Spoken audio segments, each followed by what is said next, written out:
안녕하십니까. 다시 인사드리겠습니다. 저는 오늘 라운드 테이블에 좌장, 이 좌장이라 그러니까 굉장히 무겁게 느껴지고 좀 영어 표현으로 그냥 퍼실리테이터 역할을 맡게 됐습니다. 성균관대학에서 국제법을 강의하고 있고 요 근자에는 이제 법학뿐만 아니라 법학을 포괄한 다양한 사회과학의 융합적 연구를 하는 그런 연구원과 대학원을 만들어서 대한민국의 학문 체계를 거의 무너져 가고 있습니다. 사실은 제가 법학전문대학원에 있지만 법학전문대학원이 인문사회계의 졸업자 중 우수한 인재들 다 빨아들임으로써 거의 이 학문 체계의 붕괴가 눈에 보이듯 한 모습입니다.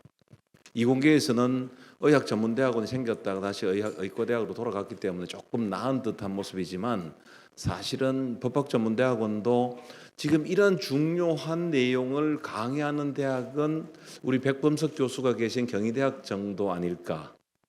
정말 안타깝고 한편으로는 정말 이 애통한 생각을 지울 수 없습니다. 그래서 사실 저는 통일과 논업에 대해서 굉장히 많은 애정을 가지고 있는데 그런 큰 행사인지 모르고 이영선 이사장께서 전화를 주셔서 네 그러면 심부름 하겠습니다 하고 왔더니 제가 예견했던 것보다 워낙 큰 행사에서 굉장히 조심스럽고 또 의미 있는 결말을 도출해야 된다는 생각에서 생각이 굉장히 복잡해지는 그런 시점입니다. 다시 한번 이 자리에 와주신 여러 선생님들 그리고 언론에서 이 취재를 통해서 많은 분들에게 알리기 위해서 애를 써주시는 분들께 깊은 감사를 드립니다. 먼저 오늘 이 자리를 빛나게 해주시는 네 분의 패널리스트를 소개를 시켜드리겠습니다. 제 왼편에 앉아 계시는 여러분 잘 아시고 계시는 통일부 장관을 역임했고 현재 북한인권시민연합의 이사장이신 김석우 이사장님을 소개시켜드리겠습니다.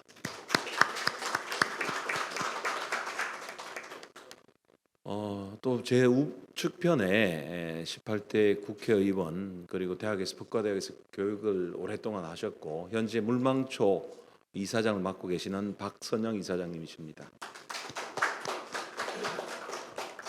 우리 박선영 이사장님의 이게 이제 모자가 이제 트레이드 마크가 돼서 멀리서도 쉽게 알아볼 수 있는 아주 훌륭한 분이시고 또 공직에서 물러나신 다음에도 물망초 재단을 만들어서 꾸준히 북한 인권에 대해서 많은 노력을 기울이시는 점에 대해서 정말 존경과 사랑을 드리지 않을 수 없다는 말씀 드립니다. 제 왼쪽 끝쪽에 전 민주평통 사무청어장을 역임하셨던 백이찬 처장님 계십니다. 또 오른쪽 편에 우리 조선일보에 아주 쟁쟁한 필력을 자랑하고 계신 논설위원이신 배성규 논설위원님 와 계십니다.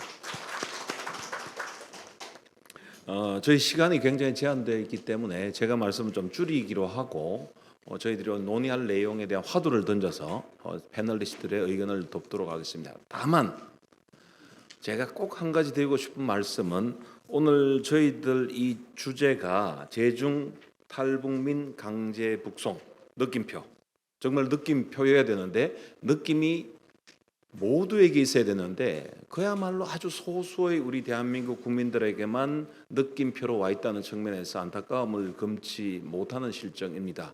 그런 관점에서 본다면 정부와 국제사회 어떻게 해야 되나 매우 중요한 타이틀로 이해가 됩니다만 저는 하나를 더 보태고 싶습니다. 대한민국 정부와 국제사회 어떻게 해야 되나 그리고 우리는 무엇을 해야 되는가입니다. 그런 측면에서 이 자리에 많은 분들이 와주시고 또 관계자분들, 언론에서 계신 분들이 이 역할에 대해서 좀 더 소명해 주실 수 있는 기회를 가지면 좋지 않겠냐는 생각을 가집니다. 이 탈북자 문제는 지금 이영환 대표 그리고 백범석 교수 그리고 정배도 대표님 이 세 분이 실상과 법적인 대응 방법에 대해서 소상히 이야기했기 때문에 다시 되풀이하는 건 적절치 않다. 다만 이 문제와 관계에서는 탈북자에 대한 정확한 실태에 대해서 과연 정부가 얼마만큼 알고 있는 것이냐 민간이 확인할 수 있는 부분은 매우 많은 노력을 들였다 함에도 불구하고 사실은 완성형이라고 보기 어렵기 때문에 정부의 역할에 대한 고민이 필요하다라는 것이고요. 두 번째로 탈북민에 대해서 중국 측이 취하고 있는 조치는 분명히 문제가 있습니다. 법을 거론하지 않더라도 인간으로서는 해서 안 되는 일을 하고 있다. 그것도 국제사회에서의 가장 선도적인 역할을 외쳐대고 있고 전 세계를 통합하자고 주장하고 있는 중국 정부가 취하는 조치로서는 정말 많은 문제점을 지적하지 않을 수 없다라는 겁니다. 그런 측면에서 대한민국 정부는 또 국제사회는 중국에 대해서 어떤 요구와 조치를 취할 수 있는가라는 쟁점도 판단이 될 겁니다. 더 나아가서 현재 강제 북송되어 있는 그야말로 처참한 여건에 처해 있는 강제 북송 탈북민들이 처한 현실을 어떻게 우리가 조금이라도 들어줄 수 있는가라는 고민도 짚어봐야 될 거다라는 생각을 가집니다. 그래서 크게 이 세 가지가 아마 오늘 논의해야 되는 주제가 아닌가를 생각이 들고요. 지금 하나의 주제를 놓고 이렇게 패널리스트들이 번갈아 가면서 말씀을 주고받으면서 보다 의견이 모아지는 방법을 취하는 것이 가장 적절한데 우리 이미 말씀드린 것처럼 우리 조선일보 배성규 논설위원께서 아마 논설을 빨리 마무리하셔야 되는 그런 상황인가 봅니다. 여기 계신 분들이 조선일보를 많이 보실 거라고 생각을 하는데 특히 그 정말 아주 거침없는 필력으로 탈북 문제도 앞으로 많이 다뤄주실 것이라고 믿기 때문에 이 세 가지 점에 대해서 우리 배성규 위원께서 생각하고 있는 부분 또 제언하고 있으신 부분을 먼저 듣고 나머지 세 분과 같이 좀 마무리하는 작업으로 넘어가도록 하겠습니다. 먼저 마이크를 드리겠습니다. 네, 안녕하세요. 소개받은 배성균 논설위원이라고 합니다. 말씀하셨듯이 제가 이 자리에서 토론자로 왔는데 또 오늘 이 문제를 갖고 제가 또 사설을 써야 돼서 빨리 제 말씀을 마무리하고 그다음에 이 얘기를 공론화된 거를 좀 더 국민들이 알 수 있게 공론의 장으로 끌고 가도록 하겠습니다. 그래서 지금 오늘 보면 지금 북한에서 일가족 4명이 소형 목선을 타고 동해 속초로 지금 귀순을 했다고 합니다. 이걸 보면 얼마나 지금 탈북하기가 쉽지 않은지 중국을 통해서 탈북해서 한국으로 오는 게 굉장히 어렵다는 반증이기도 할 겁니다. 그만큼 이제 그 바다를 통해서 또는 얼마 전에 또 휴전선을 넘어온 사람들도 있고 한데요. 이거를 보면서 그러니까 지금 북한 내부 사정이 좋아서 탈북이 없는 게 아니라 얼마나 탈북하기 힘든 상황이면 바다를 건너서 일가족이 넘어올까 이런 생각을 하게 되는데요. 이렇게 지금 탈북민들이 지금 붙잡혀서 다시 재북송되고 하고 이렇게 상황이 어려워진 이유는 두 가지라고 봅니다. 첫 번째는 이 북한 김정은 체제가 지금까지는 계속 버텨왔지만 내부 사정이 좋지가 않고 또 그동안 코로나 문제나 또 국제 제재로 인해서 내부 경제 사정이 좋지 않기 때문에 탈북자들이 언제든 기하급수적으로 늘어날 수 있는데 이걸 정치적으로 막고 있는 거죠. 그래서 과거 같으면 쉽게 탈북을 할 수 있었지만 지금은 북중 접경지대마다 철조망과 펜스가 지금 설치되고 있고 그리고 건너가는 걸 도와주는 사람도 건너간 사람도 언제든 처형될 수 있는 그런 굉장히 좀 어려운 상황으로 가고 있다고 합니다. 그래서 과거에는 뭐 탈북하고 다시 넘어가도 그냥 대충 봐주고 넘어가고 또 브로커들도 쉽게 있었지만 지금은 브로커는 잡히면 사형시킨다 이런 얘기가 나오고 탈북자는 일가족을 몰살시키겠다 이런 협박까지도 하고 있다고 합니다. 이러니까 탈북하기 힘든 상황이고 또 탈북했다 돌아가면 고문과 가혹행위가 있기 때문에 이런 참 탈북자들의 실상이 더 어려워지는 상황이기도 하고요. 또 하나는 지금 북중러 밀착 때문에 중국과 러시아가 점점 북한의 요구를 들어줄 수밖에 없는 그래서 러시아 같은 경우에는 얼마 전에 러시아 라브로프 외무장관이 아예 북한의 모든 입장을 지지한다고 얘기했죠. 그러면서 러시아에서 탈출했던 외교관 일가족이 그대로 다 북한으로 북송돼 버리는 그런 상황이 있는데 아마 중국도 비슷한 상황이 있지 않나 생각이 됩니다.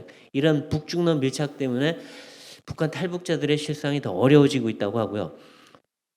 이 때문에 제가 들은 바로는 지금 과거에는 도강비가 뭐 500만 원이면 된다, 200만 원이면 된다 했는데 지금 북한에서 중국의 도강비가 뭐 5천만 원, 심지어 1억까지 뛰었다는 소문이 있습니다. 접경 지역에는. 그래서 지금 북한을 탈출해서 한국까지 오는데 비용이 10배 이상 들었다라는 얘기가 나고, 그다음에 또 중국의 단속이 워낙 심해지니까 중국 내 브로커들도 활동이 힘들어지고 우리 민간 단체 활동도 쉽지 않고, 더군다나 아까 말했듯이 가운데는 장난치는 브로커도 있고 하다 보니까 원래 그 탈북하는 코스가 중국으로 넘어온 다음에 라오스나 태국 접경 지역으로 와서 한국으로 오는 코스였는데 이것도 곳곳에 막혀서 지금 제대로 오지 못하고 있고, 그래서 지금 탈북자 수가 급감하고 있는 상황인데요. 이런 복합적인 상황들을 다 보고서 우리가 판단해야 되지 않을까 싶긴 합니다. 지금 뭐 탈북자들은 지금 얼마 전에 이제 600명이 넘어갔다고 하는데 이 중엔 아마 중국에 붙잡혀서 넘어간 사람도 있을 거고, 제가 듣기로는 일부는 북한 당국에서 베이징 대사관이나 북한 공간에 잡혀 있다가 넘어간 사람도 일부 있다는 소문도 들었습니다. 그러니까 이 여러 가지 경로로 지금 이 잡혀 있던 탈북자들이 넘어가고 있는데요.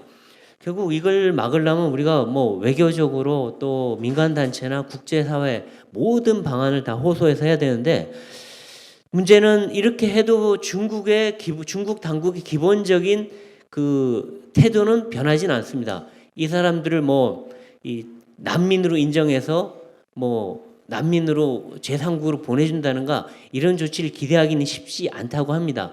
그렇지만 이런 우리의 노력이 있으면은 일단 단속된 탈북자들을 함부로 북한으로 넘기는 건 못하면서 눈치 보면서 지연을 하게 되는 효과가 있고, 두 번째는 지금 그 중국에 있는 탈북자, 안 잡힌 탈북자들이죠. 그리고 잠재적 탈북자들을 중국 당국이 단속을 완화하는 그런 효과도 기대할 수가 있습니다.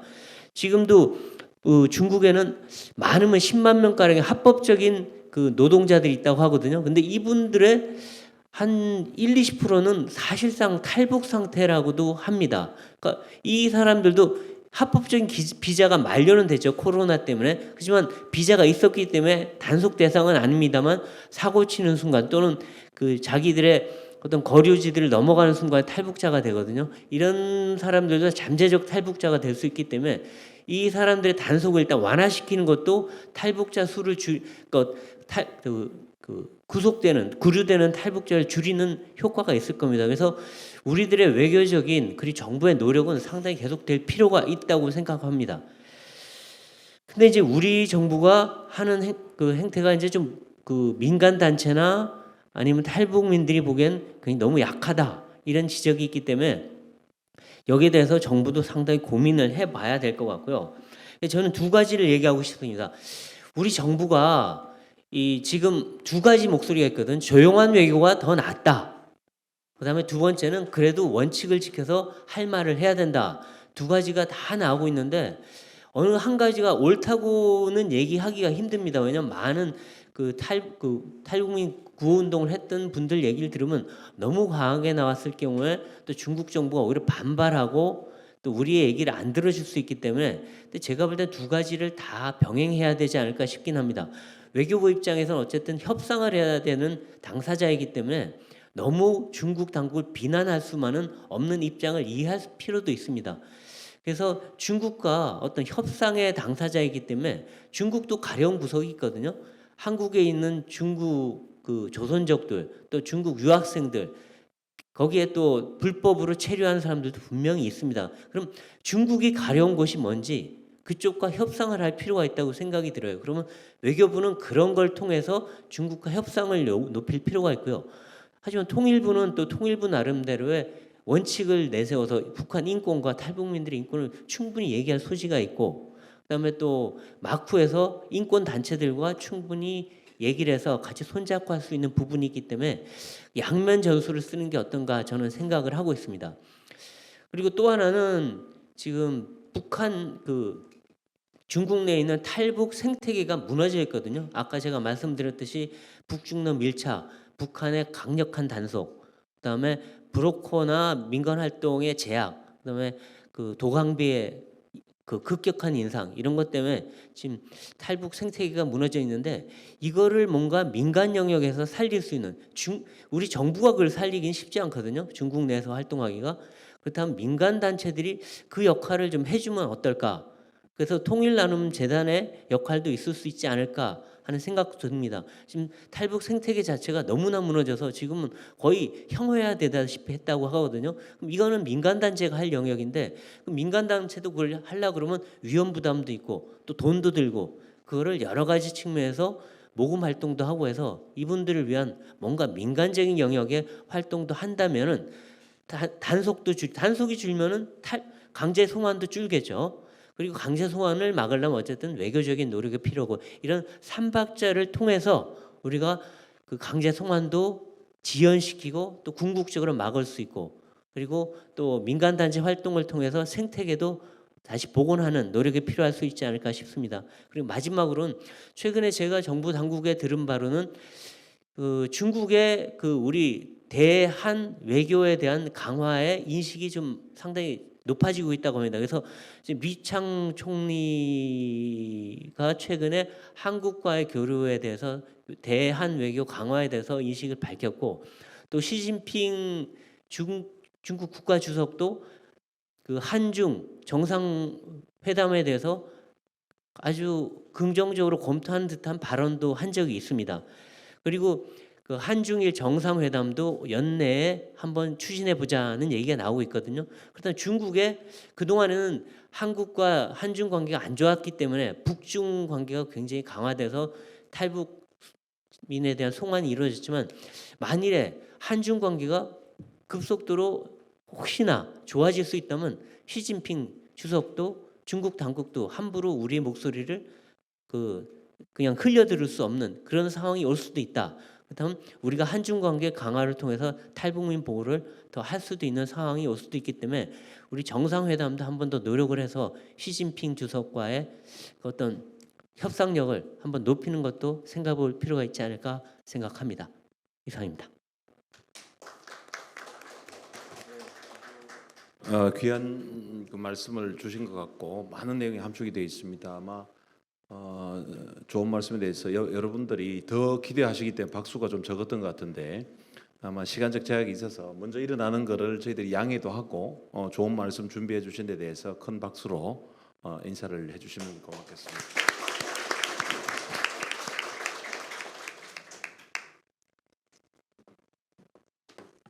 우리 그 배성규 논설위원 정치부장 하실 때부터 제가 가끔씩 뵀었는데 세월을 전혀 느끼지 못하는 분이신 것 같아요. 그런데 그 필력도 지금보다 훨씬 그 젊은 시절부터 아주 뭐라 그럴까요? 그 섬세하면서도 아주 강력한 메시지를 전달하기 때문에 많은 팬이 있는 걸로 알고 있습니다. 오늘도 좋은 말씀해 주셨고 그 중에 제가 가슴에 와닿는 거는 민간의 역할. 제가 아까 말씀드린 우리가 뭘 해야 될 것인가라고 하는 측면에서의 고민도 충분히 답변을 주신 것 같아서 고마움을 전합니다. 다시 한번 감사드리고요.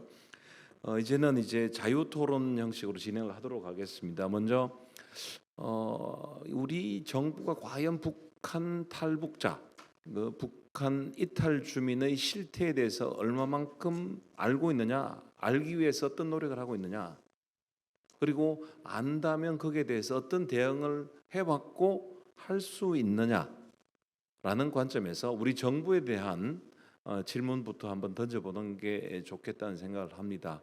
그래서 오랫동안 사실 행정부에서 이 통일 문제를 다뤄오셨기 때문에 김서구 전 차관님, 현재 북한 인권시민연합 이사장님께 먼저 말씀을 여쭙고자 합니다. 감사합니다. 오늘 이런 국제 적인 어떤 의미에서 이슈를 세미나 아니면 기자회견식으로 해가지고 마련해 주신 데 대해서 이영선 이사장님께 감사를 먼저 드립니다. 그렇게 하고 세 분의 앞에 세션에서 발표 그리고 배성규 위원께서 말씀하신 데서 대부분의 상황들은 우리가 많이 정리가 된 걸로 생각을 합니다. 정부의 입장에서 봤을 때 저는 실은 통일원 차관으로 있을 때 북한 이탈 주민 지원에 관한 법률 그리고 그거에 따라서 하나원을 설립하는 일을 한 일이 있었습니다. 그 이후에도 계속 관심을 갖고 있었는데 기본적으로 우리가 대한민국 정부가 북한 인권 문제를 아주 핵심적인 과제로 삼아야 된다. 핵 문제뿐만 아니라 핵 문제와 거의 똑같은 그 비중을 가지고 인권 문제를 해야 된다. 특히 분단된 우리 상황에서 우리가 지금 목표로 하는 통일은 우리가 자유와 인권을 누리는 통일이 아니면은 그건 통일이 될 수가 없다고 보고 그런 의미에서 2,500만 우리 동포들이 우리와 같은 자유와 통일을 누리는 이걸 통일의 목표로 삼아야 된다고 저는 생각합니다. 그런 의미에서 어떤 의미에서는 북한에 대해서는 그 인권 문제가 아킬레스 힘줄이라고 얘기할 수 있습니다. 그래서 이 문제를 다른 거에 교섭의 카드로 쓴다든지 이거보다도 이거 자체로서의 그 의미 부여를 해서 대북 관계를 해야 된다고 저는 생각을 합니다. 그런 의미에서 어떤 의미에서는 지금은 분단된 상태도 실은 비극이지만은 이 밖에 중국에 나와 있는 우리 탈북민들이 강제 송환하는 건 마치 원나라 때 우리 최홍사가 우리 여성들 저거에서 보냈을 때 그때 비극보다 더 심각한 비극이라고 생각하고 우리가 이 문제를 해결하기 위해서 오늘과 같은 이런 모임을 계속해야 되고 이것이 정부에 반영돼서 그게 중국한테도 전달돼야 된다고 생각합니다. 중국에 대해서는 그 발표문에 나오지만 중국의 영토국권 하에 있기 때문에 우리가 얘기하기가 참 힘들다. 사실은 그래요. 그러나 인권이라는 것은 유엔 체제 이후에 인권이라는 것은 단 어느 영토국권 하에 있더라도 국제사회에서 보편적 인권을 침해할 때는 그걸 얘기할 수 있단 말이에요. 그러니까 우리가 당연한 권리로서 해야 되는 거예요. 그러니까 중국에 대해서 이거 사정 봐달라고 그 은혜를 베풀어 달라고 하는 이런 자세가 아니라 우리의 국제사회에 또 우리 그 동포들의 권익을 보호하기, 인권을 보호하기 위한 우리의 권리로서 강하게 중국한테 얘기를 해야 된다는 그게 가장 저는 핵심적인 거라고 생각합니다. 아까도 말씀하셨지만 그런 의미에서 이 인권 문제라는 게 중국이 철벽 같기 때문에 그렇게 쉽게 우리 말을 듣지는 않지만은 네멘 쉐이밍은 계속해서 우리가 추구해야 되는 방법이라고 저는 생각을 합니다. 이런 과정에서 저는 이제 우리가 좀 더 중국의 인권 문제가 얼마나 중요한지 우리의 자손들을 위해서 얼마나 중요한지를 우리가 이 북한 인권 문제를 중심으로 해서 봐야 된다고 생각해요. 만약에 지금과 같이 우리가 중국의 은혜를 바라고 타협하는 이런 식의 거라면 중국은 타협해서 한국 정부가 좀 묵인하더라 하면 또 계속해서 가는 거예요. 그래서 그런 의미에서 중국에 대해서 우리가 타협할 건 있지만은 정당한 국제법상의 권리로서 중국이 잘못하는 것을 아주 강하게 이건 지적을 해야 된다고 생각을 합니다. 우리가 옳은 것을 우리가 자제했을 경우에 중국은 당연히 한국은 아마 이걸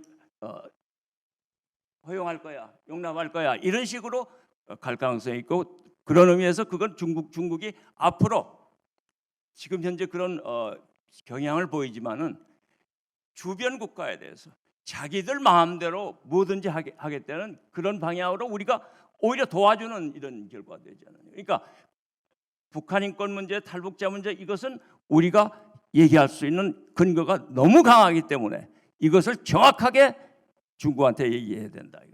그래서 아까 얘기 나왔지만은 이명박 대통령 때 제가 그 당시에 후진타오가 2008년에 오셔가지고 34개 항목의 굉장히 긴 공동성명을 발표했는데 이동관 그 당시 대변인이 끝에다가 이명박 대통령이 후진타오한테 그 탈북 우리 동포들을 송환시키지 말아달라고 요청을 한 거예요. 그와 같은 정확한 메시지를 우리 정부뿐만 아니라 우리의 그 대통령이나 이런 분들이 강하게 계속해서 얘기해야 된다고 저는 생각을 합니다. 다시 한번 말씀드리지만은 인권을 비롯한 규범을 무시하는 중국은 앞으로 이 지역에 있어서의 특히 한국 같은 나라한테는 굉장히 위험한 그 결과를 초래한다는 것을 우리가 염두에 두고 이 문제를 우리가 보다 강하게 그 중국한테 그 비판할 건 비판하고 협조를 요청할 건 협조를 요청해야 한다 생각합니다. 그 다음에 우리 한국 국내적인 문제에 관해서 제가 얘기를 하자면은 우리 한국 사회가 북한 인권 지금 여기 계신 분들은 다 이게 정말 중요하다고 생각해서 모여가지고 이걸 하고 있지만은 우리 자체가 문제가 있는 거 아니야. 북한 인권법이 7년 전에 통과됐는데도 불구하고 그 인권재단 발족을 못 하고 있는 거 아니야. 그 자체가 우리 한국 사회에서 북한 인권 문제를 외면하는 이런 분들이야말로 내가 보기에는 민주주의자라고 얘기할 수 없지 않느냐. 그분들이 북한 인권 문제에 대해서 우리와 똑같은 생각을 가지고 북한 정권 또 중국 정권에 대해서 우리의 요구로서 강하게 하는데 힘을 합쳐줘야 된다는 이런 생각을 갖습니다. 그래서 그런 과정에서 조금 전에 말씀하셨지만 저는 요즘도 화요일마다 중국 대사관 앞에 가서 그 집회 참여 김태훈 변호사와 같이 참여하고 이렇게 하고 있는데 거기에 우리 시민단체들이 많이 지금 참여를 하고 있는데 시민단체들이 앞장서서 그러한 요청을 집회라든지 주장이라든지 이런 방향으로 강하게 계속해서 함으로써 우리 정부가 그걸 근거로 해서 중국 정부한테 얘기하는데 힘을 얻지 않나 이렇게 생각합니다. 마지막으로 다시 우리 한국 사회 내 분위기 문제지만은 북한 인권을 외면하려는 이런 분위기를 확실하게 없애고 그건 죄악이라는 이런 생각을 갖도록 해야 된다고 생각합니다. 지금 여러분들 잘 아시겠지만 지금 윤석열 정부가 돼가지고 굉장히 많이 좋아졌다고 하지만은 시민단체들이 활동을 하려면은 일반 국민들이나 기업이나 이런 데서 그 도네이션을 받아야 돼요. 그런데 잘 아시다시피 언젠가는 북한 인권단체 또는 탈북민을 지원하는 이런데 그 지원을 한다면은 세무조사를 받는다. 실제 세무조사를 받아가지고 망한 기업도 있어요. 이런 루머가 우리 사회에 과거에 있었고 지금도 기업들 측에서 그걸 우려한다 이거예요. 그거를 확실하게 우리가 없애줘야 되고 북한 인권을 위해서 협조하는 도와주는 이런 기업들은 어느 경우에도 손해를 보지 않고 오히려 우리 사회에서 훌륭한 기업이라는 레퓨테이션을 얻도록 하고 우리 시민단체 활동을 할 수 있도록 하고 정부가 보다 적극적으로 나가는데 같은 힘을 모아주도록 그렇게 했으면 좋겠다는 이런 생각입니다. 이상입니다. 감사합니다. 제가 우리 김서구 이사장님께서 차관하실 때 통일부 자문위원을 했었는데 그때보다 목소리가 더 높으세요. 에너지가 더 넘치신다는 거죠. 그 에너지가 아마 북한 인권을 제고하는 데 큰 역할을 할 거라고 믿고 또 성원을 드리겠습니다. 이제 제가 지명을 안 하는 게 좋은데 지명을 해야 될 이유가 충분한 것은 우리 김성우 이사장님은 굉장히 에너지를 밖으로 강하게 표출하시지만 우리 이 박선영 이사장님은 에너지를 아주 작게 쓰시면서도 엄청난 파괴를 가진 분이십니다. 아주 차분한 말씀이지만 그 말씀에 이제 무게가 엄청나게 실리는 분이시기 때문에 한번 두 분의 대비도 볼 겸 또 비슷한 일을 하고 계시기 때문에 우리 박선영 이사님 말씀을 한번 제가 청하도록 하겠습니다. 사회자 분이 엄청 부담을 주시네요. 저는 오늘 이 자리에 오면서 상반된 감정을 이렇게 억누르기가 참 힘들더라고요. 하나는 우리가 25년 동안 똑같은 얘기를 하고 있는데 가서 또 무슨 얘기를 해야 하나 하는 일종의 자괴감이랄까요? 오늘 나온 얘기, 새로 나온 얘기 하나도 없거든요. 1990년대 중후반부터 지금까지 끊임없이 해온 얘기예요. 탈북자 우리 국민이다. 우리 정부가 제대로 해야 된다. 북한에는 정치범 소용소가 이렇게 있고 탈북자들이 잡혀가면 이렇게 되고 중국에 있는 탈북 여성들은 정말 어떻게 살고 있나. 귀가 아프게 들었고 다 알고 있는 사실임에도 불구하고 오늘 또 이런 자리가 마련이 되니까 오늘 자리는 조금 더 특별했어요. 언론인들이 세미나에 이렇게 많이 안 오시거든요.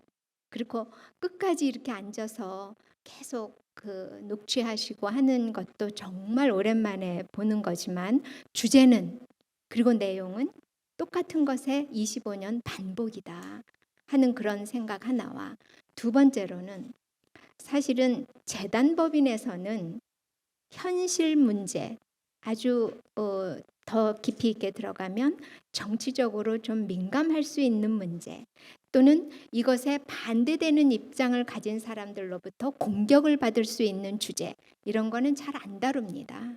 사단법인은 다뤄도 재단법인은 여러 가지 제약 요소가 있기 때문에 안 다루는데 통일과 나눔이 오늘 이런 자리를 마련했다는 점에서 저는 이제 조금 달라지겠다 하는 희망을 동시에 갖고 나왔습니다. 저는요 요즘 용어를 좀 바꿔야겠다는 생각이 듭니다. 용어가 이데올로기입니다. 용어가 사람의 뇌를 좌우합니다. 용어가 사람의 마음도 좌우합니다. 독일도 탈동독자들이 엄청 많았어요. 우리보다 훨씬 많았습니다. 독일이 탈동독한 사람들을 뭐라고 불렀는지 아십니까? 탈동독인이라고 안 했습니다. 독일 난민이라 그랬어요. 그거를 국내적으로도 그랬고 국제사회에서도 독일이 그렇게 부르니까 부모가 순이라고 부르면 다른 사람들도 다 순이라고 불러주죠. 그 딸 아들들을. 우리가 탈북자라고 부르니까 중국이 뭐라 그럽니까? 탈북자 없대요. 독일은 아주 객관적인 용어를 썼습니다. DDR 플리흐트라는 말 자체, 어원 자체가 도망쳤다는 거거든요. 독일어로 그냥 난민입니다. 동독 난민이라고 불렀어요. 우리도 난민이라고 불러야 중국이 자기네가 가입해놓고 비준해놓고 난민 없어, 탈북자 없어 라고 하는 말을 입을 틀어막을 수가 있어요. 그리고 중국이 아까도 백범석 선생님 여러 가지 그 법적인 국제 규약에 말씀해 주셨는데 100번 옳죠. 난민협약, 고문협약, 여성차별철폐협약, 아동협약 다 가입했어요. 그래놓고 하나도 안 지킵니다. 우리가 우리 민족끼리 하려고 하지 말아야 되고 중국하고도 대중국을 그냥 1대1로 맞서려고 하지 말아야 돼요. 우리 정부는 국제 규범 속에서 중국이 이렇게 하는 것은 이러이러한 위반입니다. 더구나 이것을 30년 가까이, 사실은 30년 가까이는 아니고 한 25년이에요. 초기에는 탈북자들을 도와주기도 했어요. 그 이유는 자기네들도 동북 삼성이 사람들이 다 상해 뭐 이런 서쪽 서남 쪽으로 다 일자리 찾아 떠나고 하면서 비어가고 특히 여성들이 많이 공장으로 가면서 남성 혼자 사는 남성들이 부족하다 보니까 탈북해 오는 여성들은 많고 그러니까 뭐 하여튼 여러 가지 이유로 뭐 다들 짐작하시겠지만 묵인을 해줬어요. 근데 이게 대량으로 발생을 하고 그리고 북한에서 자꾸 문제 제기를 하니까 잡아서 체포해서 다 북송을 시켜버리기 시작한 거거든요. 그때부터 시작이 됐기 때문에 체계적이고 계획적이고 지속적으로 이 행위를 한다는 것은 국제 규범을 체계적, 지속적, 계획적으로 하는 것은 반인도적 범죄에 해당합니다. 그죠? 잘 생각해 보세요. 그래서 이렇게 국제 규약을 체계적, 지속적, 계획적으로 20년 이상을 하고 있으니까 중국에 대해서도 페널티를 주세요. 북한에 대해서만 제재를 하지 말고 중국한테도 이렇게 해주세요. 라고 유엔이라든지 EU라든지 읍소를 해야 됩니다. 우리 정부는 이런 거는 생각도 안 해요. 우리 국민, 탈북자는 우리 국민입니다. 탈북자가 아니에요. 우리 북한 이탈 주민 보호법에 따르면 북한에 주소를 두고 있거나 가족이 있거나 직장이 있으면서 북한을 벗어나서 외국 국적을 취득하지 아니한 자는 탈북자고 그때부터 국가, 대한민국의 보호, 책무, 책임과 의무가 발효됩니다. 그때부터 대한민국은 보호해야 돼요. 그런데 그런 사람들을 이번에 10월 9일 날 아시안게임이 끝나자마자 아시안게임, 올림픽게임은 뭡니까? 세계 평화를 위해서 인류가 자신의 베스트를 다하는 것을 보여주는 그런 국제 대회입니다. 그게 끝나자마자 바로 그냥 야밤에 당당하면은 밤에 보내겠습니까? 당당하지 못하기 때문에 밤에 그렇게 때로 보냈는데도 우리 정부는 제대로 된 성명서 하나 나오지 않고 외교부 장관이 중국 대사 한 번을 초치하지 않고 통일부 장관은 예견됐던 일입니다 라는 반응을 국감장에서 얘기를 해요. 예견됐던 일이면 대처를 해야죠. 당연히 예견이 됐지요. 우리 시민사회가 그 전부터 계속 38로스라든지 이런 거를 보면은 15cm 단위로 인공위성이 보여내 줍니다. 국경 지역에, 북중 국경 지역에 가건물들이 들어서는데 이거는 탈북자들을 항저우 아시안 게임이 끝나고 나면 북송시키기 위해서 지금부터 이 붙잡힌 탈북자들을 수용하는 시설을 만드는 거다라고 올해 초부터 경고를 했습니다. 보도도 했고요. 아까 말씀하신 화요 집회만이 아니라 여러 가지 NGO 활동을 통해서 말을 했습니다. 그러니까 통일부 장관이 예견하고 있었다. 그런데 뭐를 했습니까? 통일부 장관이 대변인 논평 하나가 안 나왔습니다.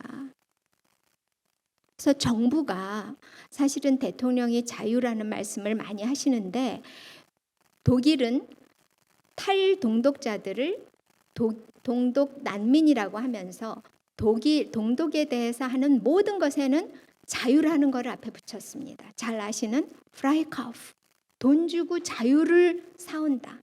돈을 주고 그 사람한테 자유를 준다. 옛날 노예 해방 같은 것을 연상시키는 단어를 썼습니다. 근데 우리는 정부가 외교부도 그냥 조용한 외교를 30년 동안 한 결과가 우리는 북한 핵을 이마에 얹고 살아야 되는 지경으로 왔고 탈북자들을 끊임없이 죽음의 구렁텅이로 몰아넣는 외교를 했습니다. 그럼 이제 달라져야죠. 자유를 기치로 내세웠으면 지금 말씀드린 이런 용어부터 우리가 다시 지금이라도 재정비를 해야 된다. 아까 귀순이라는 단어를 위원님 쓰셔서 제가 깜짝 놀랐는데 귀순이라는 단어는 일제시대 때 쓰던 겁니다. 독립운동 하던 사람이 일본에 투항하면서 동료들 불구하는 그걸 귀순이라 그랬어요. 아주 착해졌다는 거죠. 탈북자죠. 탈북자.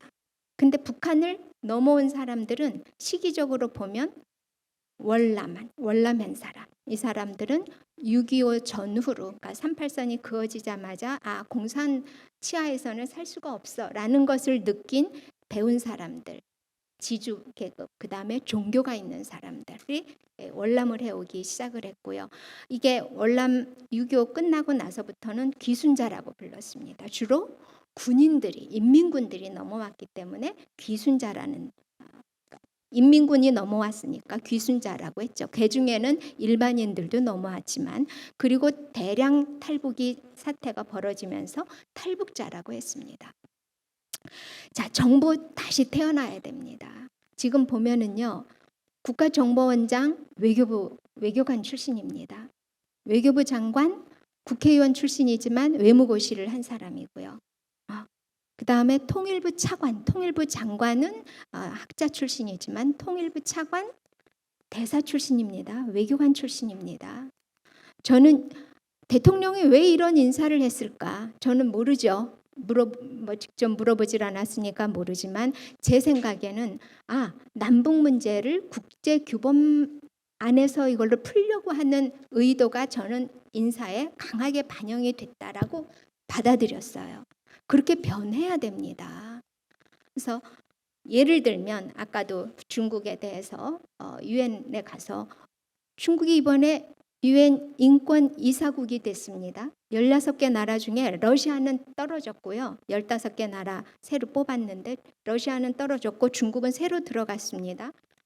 우리 대사, 유엔 대사 가서 이런 중국은 인권 이사국이 될 수 없는 국가입니다. 라고 얘기를 해야 돼요. 강하게 얘기를 해야 돼요. 그리고 지금 올해로 20년째 북한 인권 결의가 유엔에서 이루어지고 있습니다. 잘 아시다시피 지난 정권 5년 내내 기권했습니다. 때로는 출석을 하지 않기도 했습니다. 그 전에 또 다른 정권에서는 김정은이한테 한번 물어보고 해야 되는 거 아니야? 뭐 이래서 이제 한번 난리가 났었죠. 우리는 공동 제안국으로만 활동을 했습니다. 당사자입니다. 대한민국. 왜 남이 쓴 것에 주로 EU 국가들이 쓰지요. EU 국가 아니면 캐나다나 호주가 이제 하는데 왜 남이 쓴 글에 그냥 그래 내 이름도 하나 얹어줄게. 이 역할을 하면 안 됩니다. 펜 홀더가 돼야 됩니다. 내 문제예요. 우리 문제예요. 당사국입니다. 대한민국은. 펜 홀더. 직접 우리가 작성을 해야 됩니다. 그동안 20년 동안 하면서 처음에는 일반 탈북자들 얘기를 한 15년 하다가 일본이 강하게 이제 주장을 하면서 납치자 문제, 우리로는 납북자죠. 우리는 전시 전후 납북자가 있습니다. 10만 명이 넘습니다. 일본은 일본 정부가 인정하는 게 17명이고요. NGO가 인정하는 거는 871명입니다. 그 17명을 위해서 일본 정부가 뛰어서 납북자가 들어갔습니다. 납치자라고 보통 국제어로는 하는데 왜냐? 걔네들은 강하게 주장을 했기 때문에 우리가 쓰는 납북자가 아니라 납치자로 들어갔어요. 어답티라고 그래서 납치자로 들어갔고 3년 전부터 국군포로가 들어갔습니다. 여기 이제 우리 이영환 대표도 와 계시고 여러분들이 노력을 하셔서 이제 우리 국군포로도 들어갔어요. 이게 남들이 넣어주는 거에 그냥 우리는 참 그 공동 제안도 안 하고 기권도 하고 앞으로는 그러지 말고 이 정권에서 정말 역사를 다시 써야 됩니다. 펜홀더. 우리가 문서를 작성해서 다른 나라들한테 사인 좀 해주세요 라고 할 수 있어야 된다. 그래서 자기 지위는 국가도 마찬가지고 개인도 마찬가지입니다. 스스로가 정립을 해야 됩니다. 그래서 대한민국이 국제사회에서 당당하게 제자리를 이 북한 문제로, 북한 인권 문제로 자리를 잡아야 한다고 생각을 하고요. 그 다음에 사회는 뭐 여러 가지가 있겠죠. NGO. 지금 언론 보도도 대량 탈북 시절에 비하면은 10분의 1 정도로 줄어들었습니다. 북한 인권이. 기사 양이 줄어들었습니다. 영화요. 2005년인가요? 태풍 처음 나왔을 때 그때 장동건 그다음에 이정재 이런 분들이 주연을 했어요. 그다음에 3년 후에 크로싱이라는 영화가 나와서 그거는 아주 대박을 쳤죠. 차인표 씨. 지금은요. 그런 영화 하나도 안 나옵니다. 그런 영화를 NGO는 못 만듭니다. 수백억이 들어가는 영화를 만들 재간이 없습니다. 이번에 미국에서 다큐멘터리가 하나 나왔죠. 그 누가 만들었습니까? 미국의 다큐 영화제에서 대상 받았습니다. 수미테리라고 하는 북한 전문 연구원 박사죠. 수미테리 박사가 만들었어요. 그리고 아마 다음 주에 미국의 600개 극장에 동시에 걸립니다. 탈북하는 과정을 다큐로 찍은 겁니다. 그래서 영화도 2005년, 2008년에 비해서 지금 북한 영화제도 못하고 있습니다. 북한 인권 영화제 3번 하고 우리 문 닫았습니다. 일본은 5년째 계속하고 있습니다. 이게 NGO가 할 수 있는 일이 아니에요. 정부가 뒷받침이 되어야 되고 이런 재단 같은 데서 도와주지 않으면 절대로 할 수가 없는 일입니다. 그 다음에 시, 소설.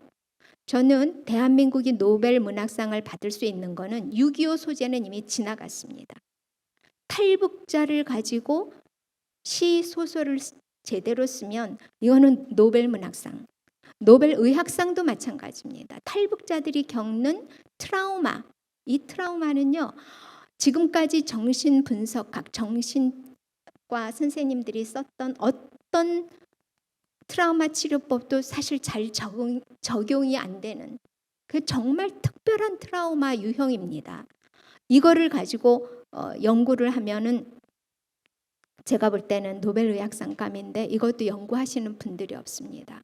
NGO는 전문가들이 아닙니다. 사실은 NGO는 일반 사람, 일반 국민들이 뜻을 같이 하는 사람들이 의사에서 하는 것이고요. 미국 보세요. 전문가들이 합니다. 38로스, 북한인권재단 전부 전문가들이 합니다. 그래서 우리도 전문가들 그룹이 나서줘야 된다라는 생각을 하고요. 노래도 마찬가지입니다.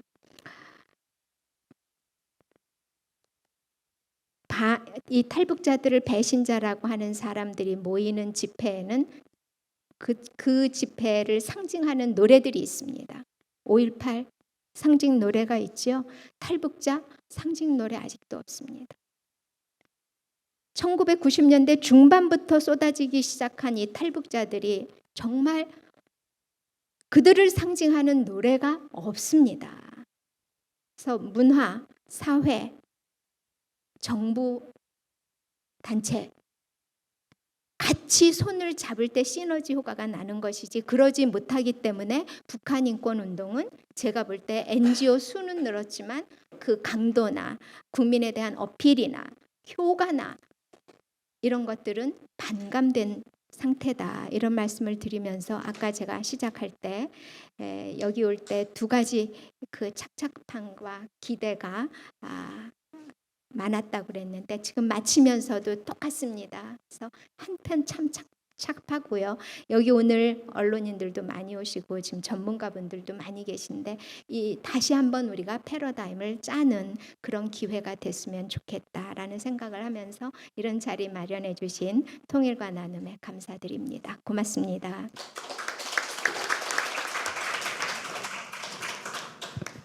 제가 우리 박선영 이사장님하고 이런 세미나나 했던 굉장히 오래 전이었는데 정말 오랜만에 이렇게 옆에서 뵙고 2가지를 느낍니다. 하나는 정말 조금 전에 배성규 위원에게도 이야기를 했지만 우리 박선영 이사장님은 늙질 않으신다.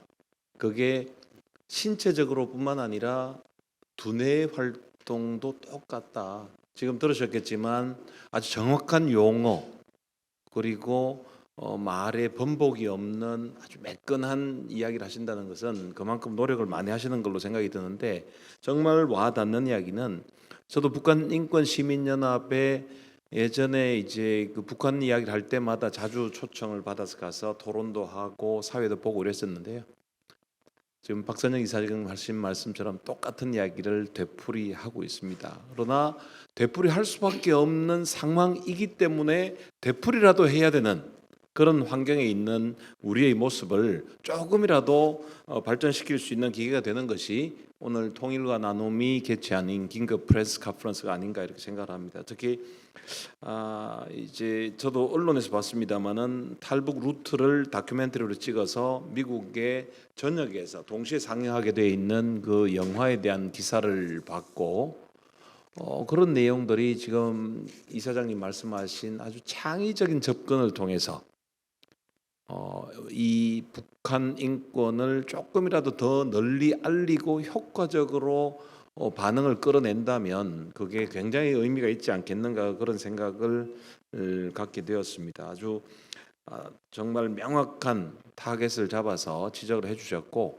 정부에서 오신 분도 계신 걸로 알고 있습니다만은 아주 뼈저린 반성을 할 수 있는 계기가 되었으면 하는 그런 바람도 가져봅니다. 이제 한 분이 남아 계신데요. 아마 민관 아울러서 통일 문제와 관계에서는 가장 많은 실질적인 이야기를 나누어 오셨을 거라고 생각이 듭니다. 백이찬 저장님께 말씀을 부탁을 드리겠습니다. 네, 안녕하세요. 백이찬입니다. 저는 오늘의 주제와 관련해서 세 가지 주제로 좀 말씀을 드리고 싶습니다. 오늘 주제가 제중 탈북민 강제 북송, 광의로 보면은 북한의 인권 문제인데요. 이것은 한편으로는 첫 번째로는 보편적인 협상의 문제라고 봅니다. 북한의 인권 문제 나아가서 제중 탈북민의 인권 문제를 협상의 관점에서 어떻게 볼 거냐라는 거고요.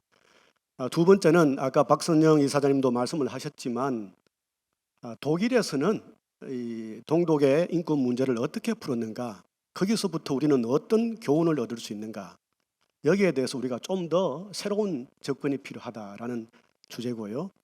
세 번째는 윤석열 정부가 좀 더 광의로 보면은 한국이 어떤 정책을 어떤 일을 해야 될 것인가, 이렇게 세 가지로 나누어서 말씀을 드리겠습니다. 일반적으로 우리가 협상이라고 하면은 당사자가 있죠. 근데 일반적인 협상의 원칙은 그렇습니다. 하버드 대학의 협상 프로그램도 그렇고요. 모든 협상가들이 하는 이야기가 뭐냐면은 협상의 당사자들은 적도 아니고 친구도 아니다.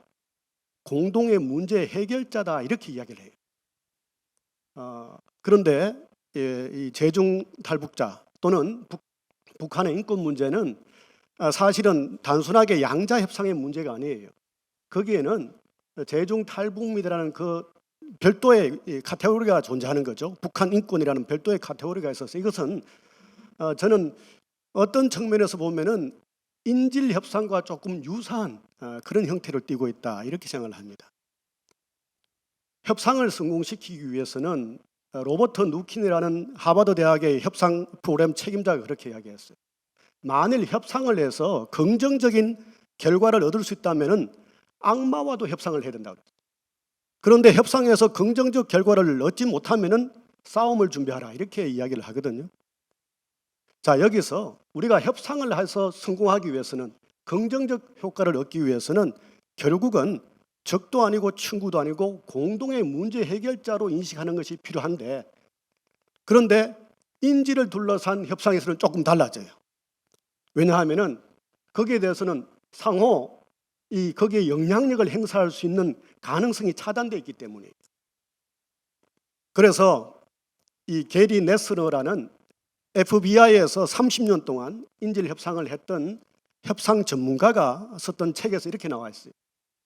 우선 이 인질범과 협상하기 위해서 제일 먼저 해야 될 것은 상호 존중의 태도를 보여주고 신뢰를 쌓고 그 위에서 영향을 미칠 권리를 확보해야 된다는 거예요. 영향을 미칠 권리를 확보하는 게 제일 중요하다. 그 영향을 미칠 권리를 확보하고 나서 영향을 행사할 수 있는 위치에 올라가야 되고, 그 위치에 올라가서는 변화의 계단으로 들어가야 된다는 거예요. 변화를 시켜야 된다는 거예요. 자, 우리가 이렇게 협상의 기본 원칙을 가지고 한번 생각을 해봅시다. 아까 우리 배성규 논설위원께서 지금 1차적으로 중요한 북한의 제중 탈북민 관련해서는 협상의 대상은 중국 정부죠. 그래서 보통의 논조와는 좀 달리 우리 배성규 위원께서는 한중 관계가 아주 중요하다. 앞으로 있을 한중 정상회담에서 한중일 정상회담에서 뭔가 이 제중 탈북민 문제를 풀기 위한 대통령 차원에서의 신뢰성 있는 그런 대화가 필요하다. 필요하면은 중국과 우호적인 관계를 형성해야 된다 이런 이야기를 하셨어요. 저는 필요하다고 봅니다. 자, 여기서 우리가 하나 더 생각해 볼 필요가 있죠. 우리가 중국 정부에 대해서 어떻게 이 제중 탈북민에 대해서 영향을 행사할 수 있는 권리를 확보할 것이냐, 어떻게 영향을 행사할 수 있는 위치에 올라갈 것이냐, 이 문제를 우리가 깊이 고민해야 된다는 거예요. 아까 박선영 이사장님이 지난 30년간 모든 정부가 그랬다라고 하지만 사실은 그래도 2000년대는 나름대로는 한중 정부의 협조 속에서 일정 정도의 제중 탈북민에 대한 다양한 방식의 문제 해결 방법이 있었잖아요. 물론 그것은 완전히 만족스럽지는 않았어요. 지속되지도 않았지만 저는 그때의 그런 사례들이 한중 관계를 개선해서 제중 탈북민 문제를 일정 정도 해결하는 그런 데 하나의 참고자료는 될 수 있다 이렇게 봅니다. 두 번째는 이 협상의 파트너는 한편으로는 북한의 정부죠. 국제적으로는 조선민주주의 인민공화국이죠. 국제법적으로. 우리 대한민국 헌법은 우리 대한민국의 대부분 판례와 헌법재판소로 판례는 북한 정권을 반국가 단체로 그러지만 국제법적으로는 엄연히 주권을 가지고 있는 조선민주주의 인민공화국 국가예요. 여기에 대해서 우리가 탈북민에 대해서 아까 여러분들이 이야기하셨지만 탈북민의 가장 큰 문제는 무엇입니까? 송환되었을 때 고문을 당한다는 거 아니에요. 큰 고통을 당한다는 거 아니에요. 여러분 잘 생각해 보세요. 멕시코와 미국 국경 사이에서 수많은 사람들이 경제적 문제로 멕시코 사람들이 미국 땅으로 넘어가요. 월경을 해요. 그러나 그 사람들은 멕시코로 송환되어도 고문을 당하지 않아요. 왜냐? 그 사람들이 멕시코의 체제에 위협이 된다고 생각하지 않기 때문에. 그런데 북한은 탈북민들을 고문하고 구금하고 어떨 때는 사형에 처해요. 왜냐하면 그 사람들이 북한 체제에 결정적으로 위협이 된다고 보기 때문에. 이 문제를 어떻게 풀 것이냐라. 이 문제를 어떻게 풀 거냐. 북한 당국과 이 북한 인권 문제를, 제중 탈북민 문제를 협상하기 위해서 이 문제에 대해서는 우리는 어떤 입장을 가질 것이냐가 매우 중요하다는 거예요. 이 문제에 대한 깊은 인식 없이 우리가 센 이야기를 한다고 해서 압박만 가한다고 풀 수가 없어요. 그것이 30년의 역사가 또 증명하고 있죠. 여러분, 자, 제가 말했던 두 번째 주제로 넘어가 봅시다. 독일의 사례를 우리가 한번 깊이 들여다보려고 했어요. 많은 사람들이 남북 관계를 동서독의 문제에서 인사이트를 얻고 뭔가 거기서 시사점을 얻으려고 하고 또 한편으로는 그러한 방식의 통일을 꿈꾸는 사람들도 있었죠. 그런데 정작 제가 깊이 한번 보니까 우리 한국이 동서독 관계에서 제대로 교훈을 얻지를 못했어요. 서독이 동독에 대한 인권 정책을 실시를 하는데 세 가지 유행이 있습니다. 1961년까지, 1949년부터 61년까지는 대결적인 인권 정책을 폈어요. 61년 베를린 장벽이 만들어지고 나서부터 1969년 이른바 이 브란트 정권이 수립될 때까지는 규범적인 인권 정책, 실용적인 인권 정책을 모셔가기 시작했어요. 1969년 이후로는 규범적인 인권 정책과 실용적인 인권 정책을 결합시켜서 획기적인 동독 인권 정책의 개선을 이루어냈어요. 대결적인 인권 정책, 1961년까지 있었던 그것의 핵심은 무엇입니까? 동독 체제를 하지 않는 거예요. 동독 체제를 붕괴시키는 것이 핵심적인 연방 전독부의 핵심적인 임무였어요. 삐라를 뿌리기도 하고 라디오 방송을 통하기도 하고 수많은 방식을 통해서 체제를 전복시키는 것, 동독 체제를 붕괴시키는 것만이 동독 사람들의 인권을 근본적으로 개선하는 것이라고 해서 수많은 그런 일들을 했죠. 그러니까 어떤 일이 벌어졌습니까? 1961년에 거기에 대한 대응책으로 동독은 베를린 장벽을 쌓았어요. 그리고 심각한 이른바 통제 정책을 폈죠. 그래서 서독이 반성을 했어요. 이렇게 해서는 동독의 인권이 개선되지 않구나. 뭔가 새로운 발상의 전환이 필요하다. 이런 생각을 하게 되었죠. 그러한 노력을 하는데 동서독과 달리 이 남북한 이 한국과 달리 서독은 좌와 우가 할 것 없이 보수 진보 할 것 없이 큰 원칙에서 합의를 했어요. 한편으로는 규범적으로 유엔 헌장에 있는 또는 유엔 인권선언에 있는 국제법에 있는 인권 문제에 대해서는 보수나 진보나 좌나 우나 할 것 없이 하나의 목소리를 낸다. 그러나 실용적인 인권의 개선 문제에 있어서는 거기에 대해서도 지속적으로 추진한다는 거예요. 개별적인 동독 사람 한 사람의 그 고통을 경감하는 그 문제에 대해서는 또 지속적으로 함께 노력을 한다라는 그런 원칙을 세웠어요. 결국은 그 결과 여러분 잘 아시는 것처럼 돈을 주고 정치범을 사는 이런 우리가 지금 보면은 갖다 바치기, 퍼주기 전형이잖아요. 그런 정책을 누가 썼느냐? 보수당에서 썼어요. 보수당. 기민당에서 그 정책을 실시를 했어요. 그리고 아까 말씀드린 것처럼 삼민당을 비롯한 진보적인 정부에서도 끊임없이 인권 문제에 대해서만은 끊임없이 국제사회에서 이야기하고 국회에서 이야기하고 국민들에게 이야기를 했어요. 그리고 나아가서는 호네크 동독 총리를 만났을 때도 이야기를 했어요. 그리고 그것이 결국은 동서독 기본조약 2조의 인권 보호라는 조항으로 삽입이 되었죠. 결국은 저는 이렇게 봐요. 규범적인 인권 정책, 국제법, 유엔 헌장, 나아가서는 유엔 인권 선언에 입각한 그것은 좌우와 보수와 진보를 막론하고 모두가 일관되게 이야기를 해야 된다는 거예요. 그럼에도 불구하고 실용적인, 지금 말하면 제중 탈북민의 고통을 경감시키기 위해서, 다른 말로 하면은 북한 2,500만 우리 동포들의 고통을 경감시키기 위한 끊임없는 실용적인 인도적 지원 노력들은 계속적으로 해야 된다는 거예요. 이것이 저는 동서독에서 우리가 배울 교훈이라고 봐요. 세 번째, 윤석열 정부는 그리고 지금 우리 한국 사회는 어떻게 해야 될 것인가라는 거죠. 윤석열 대통령께서는 지난 1월 27일에 통일부 업무 보고를 하셨어요. 그때 이렇게 이야기를 했습니다. 우리가 실효적으로 지배하지 않고 있는 그 지역에 대해서 우리가 어떻게 다루고 앞으로 어떻게 할 것인지를 연구하고 정책을 수립하는 곳이 통일부다, 이렇게 하겠어요. 북한 지역은 우리가 실효적으로 지배하지 않는 지역이죠. 우리가 실효적으로 지배하지 않는 지역인데 윤석열 대통령은 그 지역에 사는 주민들은 우리의 국민이다, 이렇게 이야기를 했어요. 여러분 생각해 보세요. 2,500만입니다. 우리 남한 국민 5천만이에요. 만일 어떤 아버지가 있다고 칩시다. 아들이 10명이라면 북한에 있는 우리 주민들이 아들의 4명에 해당해요.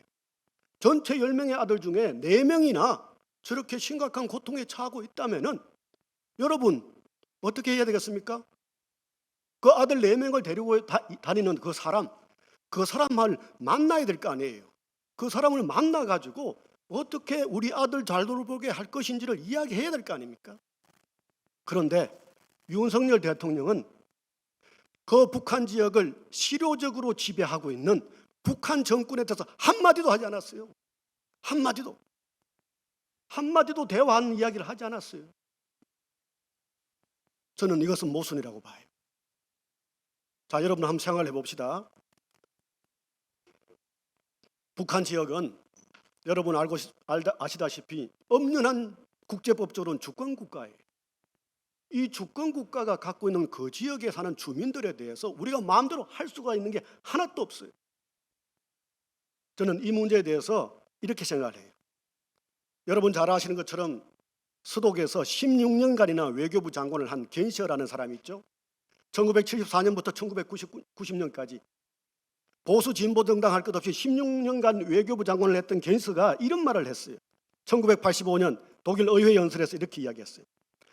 인권 문제 해결에 필수 불가결한 동독 정부의 협력을 얻고자 하는 사람이라면 체제 안정의 파괴를 노린다는 인상을 불러일으켜서는 안 된다, 이렇게 이야기했어요. 이 말의 핵심 뭐예요? 인권 문제 해결에 필수 불가결한 동독 정부야. 동독의 이 주민들의 인권 문제 해결에 필수 불가결한 게 동독 정부예요. 북한 주민들의 인권 문제 해결에 필수 부결을 하는 사람들이 결국은 북한 정부예요. 그런데 그 사람들의 협력을 얻고자 하는 사람이라면은 체제 안정의 파괴를 노린다는 인상을 불러일으키지 말아야 된다고 이야기를 했어요. 똑같은 이야기를 사민당의 에곤 프랑케라는 연방 내독관계부 장관도 그렇게 이야기했어요. 연방정부의 인권정책은 다른 국가들에게 우리 자신의 국가 체제나 사회 체제를 강요하기 위한 수단이 아니라고 선언해야 된다고 이야기를 했어요. 진보 정당만 그런 게 아니에요. 아주 가장 보수적이었던 기사련도 그런 이야기했어요. 우리 정책의 목표는 국가들을 안정시키거나 불안정시키는 것이 아니고 그 국가들에서 혁명적 상황을 불러일으키는 것도 아니고 우리의 정책으로 그 국가들의 권력자들이 그들 주민을 더욱더 심한 테러 상태로 몰고 가도록 빌미를 제공하는 것도 아니다. 우리 정책의 목표는 그 국가들의 권력자들에게 그들 또한 그들의 주민들에게 인권과 기본권을 보장해야 한다는 것을 분명하게 알리는 것이다. 이렇게 이야기를 했어요. 저는 이게 필요하다고 봐요. 우리가 북한의 인권에 대해서 좌와 보수 진보 할 것 없이 모든 국민들이 하나가 돼서 이야기하더라도 그것이 북한 정부에게, 중국 정부에게 또는 국제사회에게, 러시아 정부에게 북한 체제를 붕괴하기 위한 것이 아니다. 여기에 대해서 안심을 시켜야 돼요. 그래야만 변화의 계단에 올라갈 수 있어요. 영향을 미칠 수 있는 권리를 확보할 수 있고 위치에 올라갈 수 있다는 거예요. 자, 우리가 얼마나 그런 노력을 했나요? 아까 우리 박선영 이사님께서 동독 주민들의 탈동독 사태에 대해서 난민이라는 용어를 썼다고 하셨는데 저는 한편으로는 그것이 여러 가지 의미가 있다고 생각합니다. 하나의 의미는 저는 그렇게 봐요. 여러분 잘 아시다시피 1972년에 동서독이 기본조약을 체결했어요. 그 핵심 내용이 뭐냐 하면은 서로의 국가성을 인정하는 거예요. 남북 기본합의서는 완전히 달라요. 독일 연방공화국과 독일 인민공화국 간의 상호 우호 협력에 관한 조약. 이게 동서독 기본조약이에요. 서로의 국가성을 인정하고 서로의 국가 체제를 파괴하지 않는다는 전제하에 그것을 끊임없이 확신시키면서 결국은 인권 상황을 개선했다라는 거예요. 저는 그런 면에서 이번 윤석열 정부가 인권 문제에 관심을 가지는 것뿐만 아니고 한편으로는 북한을 협상의 상대로 만들어야 된다는 거예요. 아까 우리 이사장님이 잘 이야기하셨잖아요. 진짜 13년 만의 노력으로 북한 인권법이 만들어졌어요. 2016년에. 그런데 그 북한 인권법의 제7조에 뭐가 있느냐 하면은 북한 인권 문제에 대해서 남북 인권 대화를 해야 된다는 게 7조에 딱 나와 있어요. 그리고 8조에 뭐가 있느냐 하면은 국제 협력을 해야 된다는 것이고요. 8조에 인도적 협력을 해야 된다는 것이고 이 9조에 국제 협력을 해야 된다는 것. 저는 인권 대사를 입력해서 국제 협력을 하는 것도 무지하게 중요하다고 봐요. 그런데 그것 이상으로 또 중요한 것이 인도적 지원을 하는 거라고 보고요. 그것 이상으로 중요한 것이 남북 인권 대화를 해야 돼요. 남북 인권 대화를 하기 위해서 다양한 노력을 해야죠. 아까 제가 이야기했던 인질 협상하듯이 다양한 노력을 해야 되는 거예요. 그래야만 아까 우리 김서구 이사장님이 이야기하신 것처럼 진짜 북한의 인권 문제를 핵 문제처럼이나 중요하게 여긴다면은 핵 문제의 해결을 위해서 우리가 다양한 노력을 하듯이 북한 인권 문제의 해결을 위해서도 북한이 한편으로는 받을 수 있는 다양한 제안을 하면서 저는 남북 인권 대화를 시작해야 된다고 봐요. 그것을 위한 전 단계로 남북 경제협력 대화를 할 수도 있고요. 남북 평화를 위한 대화를 할 수도 있고요. 다양한 대화를 할 수도 있겠죠. 이러한 노력들이 종합적으로 이루어질 때 결국은 장기적으로 걸쳐서 조금씩 북한의 인권 상황, 제중 탈북민의 인권 상황이 개선되지 않을까 이런 생각을 합니다. 네, 이상입니다.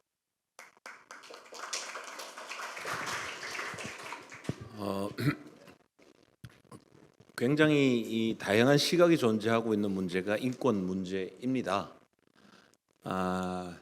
그런데 지금 오늘 주제는 인권의 보편적인 주제를 다루기보다 현안으로서의 탈북민 문제를 어떻게 우리가 잘 수렴할 수 있느냐가 초점이기 때문에 그런 관점에서 이해를 해주시면 좋겠다는 말씀을 드리고요.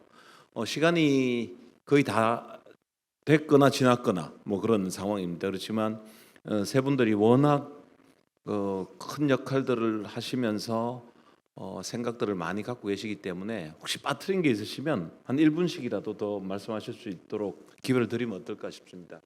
이사장님 먼저 한번. 시간 주시겠어요? 네. 아까 제가 너무 시간 많이 쓰는 것 같아서 드리고 싶었지만 참았던 분야가 우리 사회 부분에서 종교의 역할입니다. 흔히들 독일은 미국과 고르바초프 그리고 영국과 프랑스가 도와줘서 물론 그랬습니다.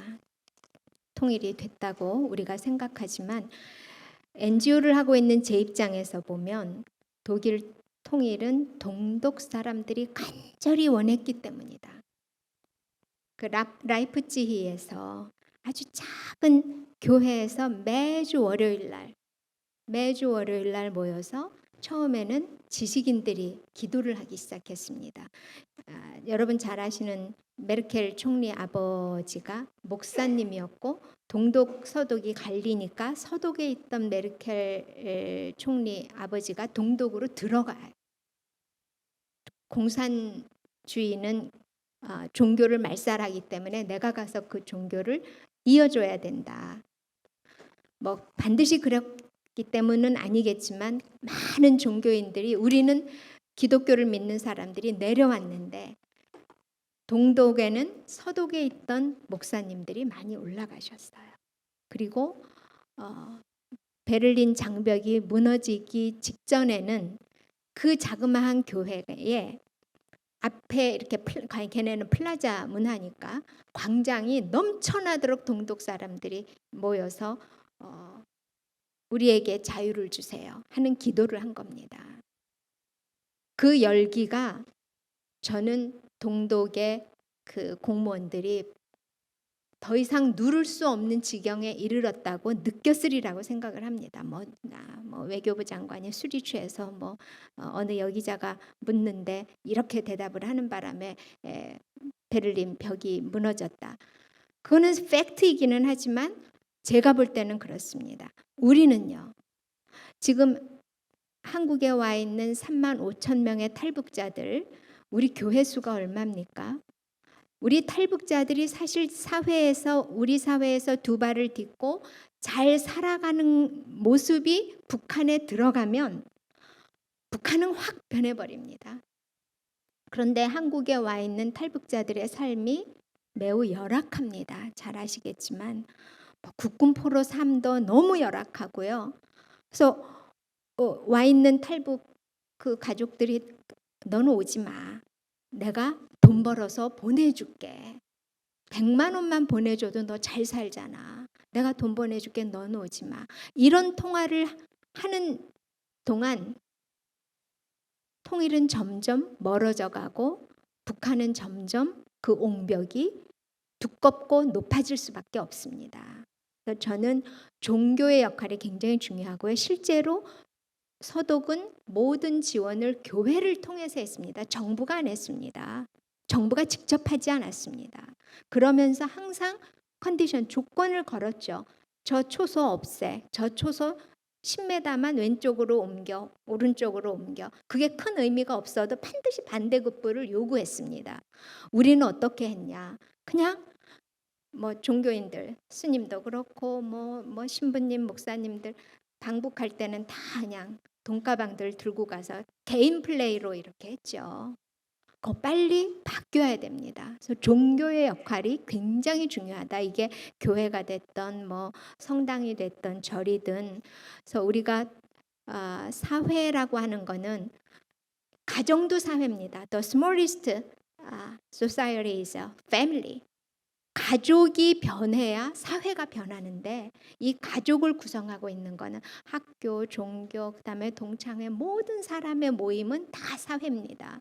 그래서 우리가 조금 더 우리 언론인들이 역할을 좀 많이 해주시면 좋지 않을까 하는 그런 생각을 합니다. 그래서 정부가 해야 될 일이 있고 NGO가 해야 될 일이 있고 일반 문화인들, 종교인들, 그다음에 가족까지도 더 중요한 거 교육, 통일 교육 지금 이상하게 하고 있죠. 잘못하고 있죠. 이런 것들이 다 변화하지 않으면 우리는 탈북자들이 북한에서 막아서 중국이 안면 인식을 하고 뭐 이래서 못 온다? 제가 볼 때는 아닙니다. 올 사람들 다 오고요. 지금 이래도 오는 사람들은 또 다른 부류의 사람들이 오고 있습니다. 그래서 제가 볼 때 탈북자들을 막는 역할을 우리 스스로가 나부터가 하고 있는 거 아닌가 하는 생각들을 같이 하면 어떨까 싶습니다. 제가 맨날 이렇게 아픈 소리만 하고 싫은 소리만 해서요. 죄송합니다. 네, 감사합니다. 혹시 김성국 이사장님 잠깐 더 말씀을 보태주시면 감사하겠습니다. 간단하게 두 가지만 말씀드리고 싶은데요. 그 독일이 통일된 다음에 그 동독 그 과거 동독 주민들이 가장 가보고 싶은 데가 서독 이제 서베를린의 그 리아스라 Radio in American Sector, 그러니까 미국 관리 지역에서 이제 라디오 방송을 하는데 동독 주민들이 그거를 가장 많이 들었다고 그래요. 그래서 동독 주민들이 실은 정권은 외부 정보를 차단을 했지만은 세상 돌아가는 걸 거의 다 알았다고. 사각지대 빼놓고는 동독 주민들이 알았고, 그렇기 때문에 통일된 데 꼭 가보고 싶은데 첫 번째가 리아스였다고 생각합니다. 그래서 이제 그거하고 관련돼서 저는 이제 북한은 우리한테 사이버 공격하고 뭐 이렇게 하는데 우리는 뭐 대북전단 금지법 이런 거는 제가 보기에는 맞지 않는다. 그래서 그건 폐기해야 된다는 게 한 가지 말씀이고, 또 한 가지는 뭐 아까 말씀드렸지만은 저희가 경제 발전도 하고 민주주의도 우리가 정치적으로 달성을 했다. 그래서 어떤 의미에서 굉장히 우리 미래가 밝다고 생각하는데, 주변에 있는 일본하고 비교해서도 제가 보면은 인권이라는 차원에서 일본보다 우리가 훨씬 앞서간다 이렇게 생각합니다. 중국하고는 비교할 수가 없죠.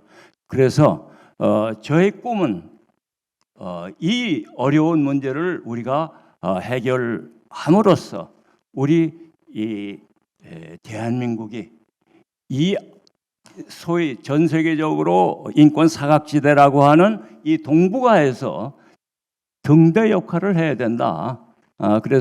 그래서라도 우리는 이 북한 인권 문제, 특히 중국에 대해서 우리가 할 얘기를 제대로 해야 된다. 그런 꿈을 저는 가지고 있고, 그게 우리가 이 큰 나라 옆에서 우리가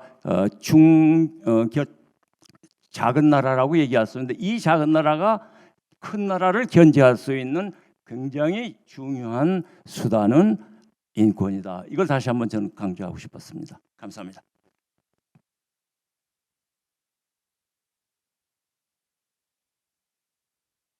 감사합니다. 내가 이제 퍼실리테이터를 맡은 책임으로 한번 정리를 해보면 많은 내용들이 제시가 됐습니다. 우리 조선일보 배성규 논설위원의 경우에는 탈북자 문제와 관계에서는 중국이 단속을 완화할 수 있도록 레버리지를 쓰는 것이 매우 중요하지 않는가, 현실적인 과제로서 할 수 있다.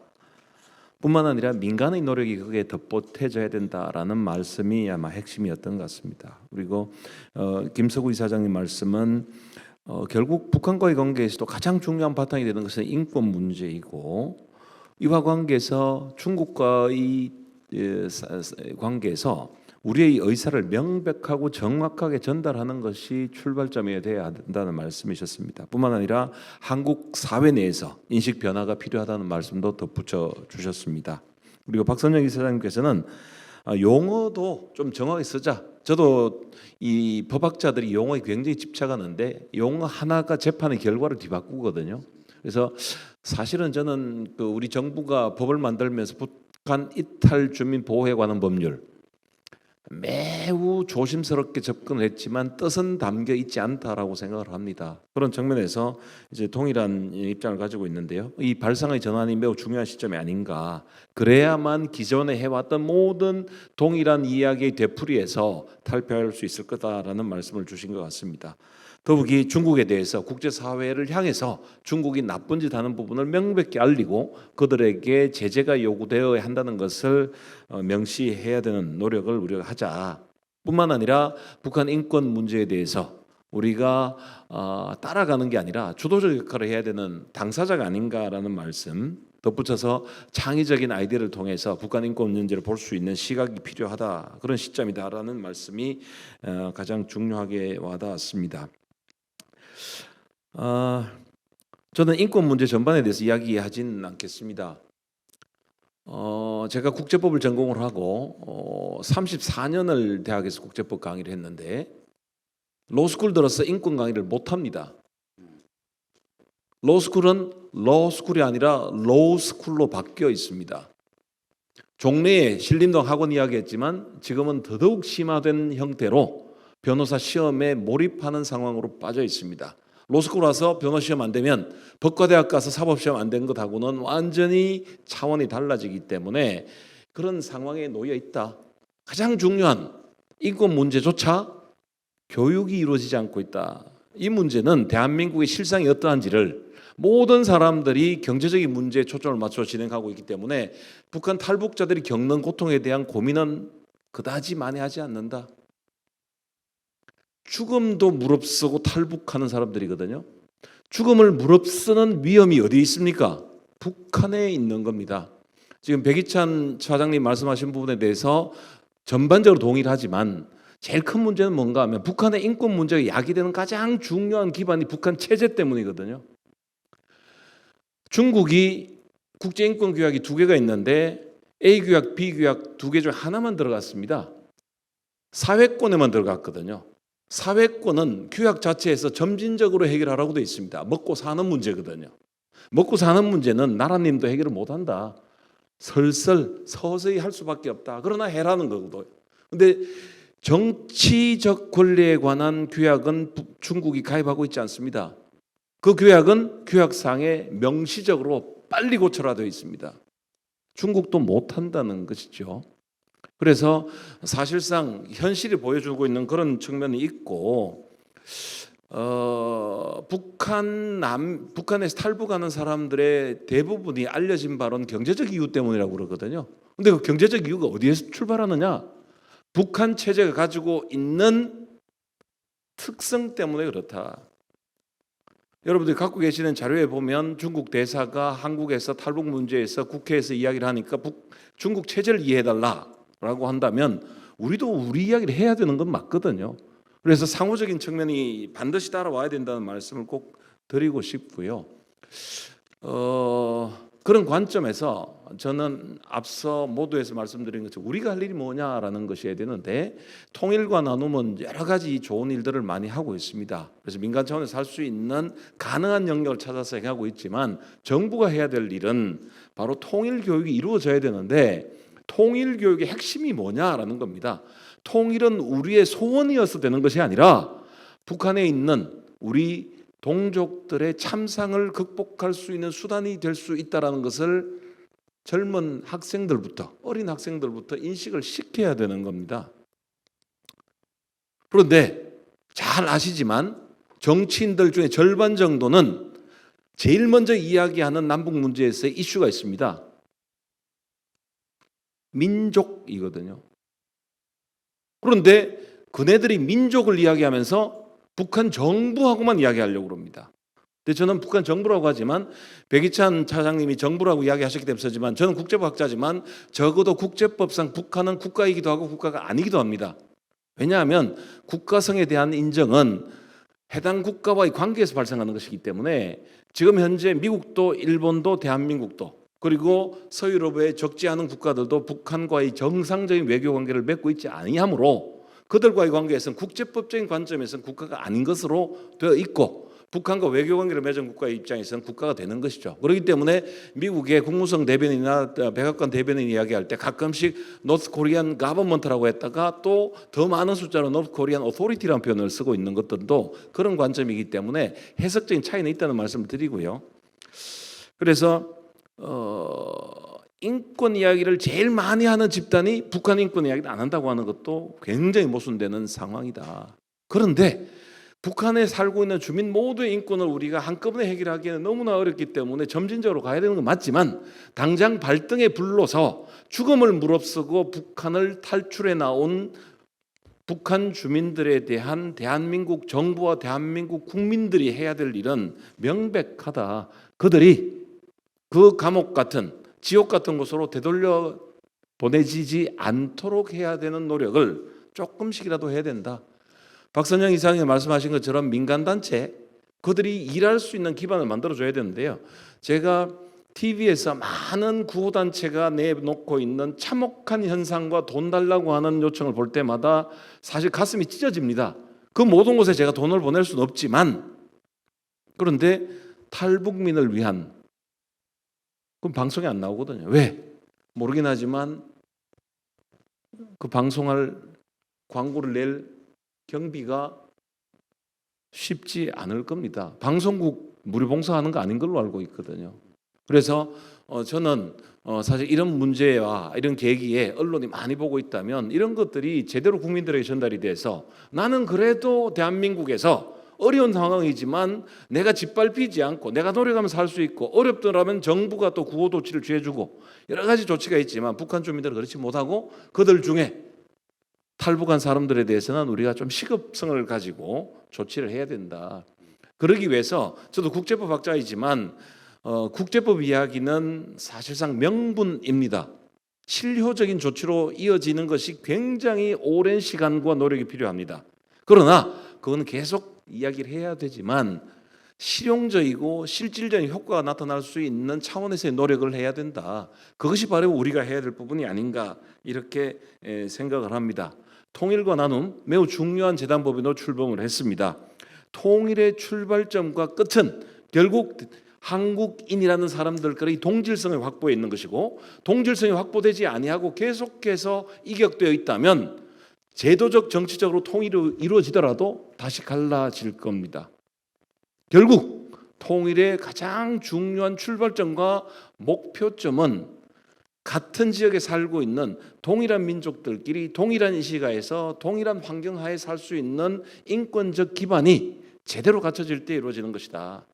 그런 관점에서 다 할 수 없다는 말씀을 전제로 했을 때 서서히 해야 될 것과 시급해야 되는 과제로서의 탈북자에 대한 한국 정부와 한국 민간단체와 한국인들이 해야 되는 노력에 대해서 다시 한번 우리가 경각심을 깨우쳐야 되는 시점이 아닌가 그런 생각을 하고 이 네 분의 말씀은 말씀 그대로 주옥 같은 말씀들이고 하나하나씩 우리가 사회의 반영을 일으켜서 탈북 문제가 조금이라도 나아질 수 있는 역할을 하는 그런 계기가 되기를 간절히 기대하면서 오늘 긴급 프레스 컨퍼런스를 마무리하도록 하겠습니다. 감사합니다.